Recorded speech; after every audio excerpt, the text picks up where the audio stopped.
دا ځایم تقریبا 3 چته دی او هغه وړي.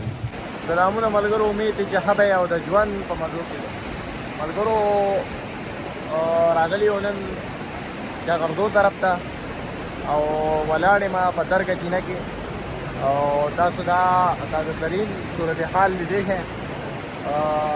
درګه چینه کې ولاړې ما او جغردو طرف ته نقصان شوی دی نو دا تاسو لیدی شئ.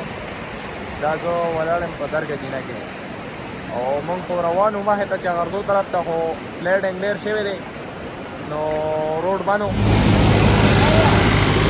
واپس شو موږ د لارې نه او معلومات خو وکړو او چې لکه سلیډنګ ډېر شوی دی او روډونه بند دي نو بس موږ واپس شو او دا تاسو لیدی شئ. اوبه چې کوم دي دا ډېره زیاته راغلې ده د جغردو طرف ته مو.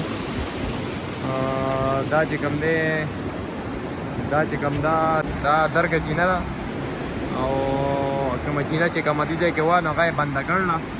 دې ځای کې شګې راغلي دي او ډېره زیاته کافي اوبه راغلې ده دې طرف ته مو. هغه ځای چې کوم دی هغه ځای غورځولی دی ټوټلو په هر څه چیزو نو دا خو دې غلطه هم نقصان شوی دی خو بهرحال نور خیر شوی دی لکه نو دا تاسو لیدی شئ. دا تازه ترین صورتحال دی.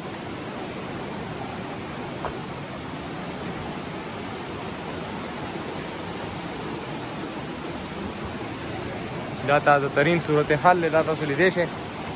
صدر صاحب پکې ولاړ دی او اوبه دې ځای ته راختلې ده.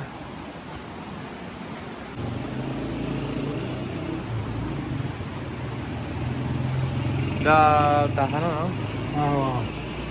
نه دا جومات اوبه دې کې ګرځېدلي وو. دا جومات ته و که نه دې ځای پورې بیا راغلي غټه اوبه راغله هی عمرې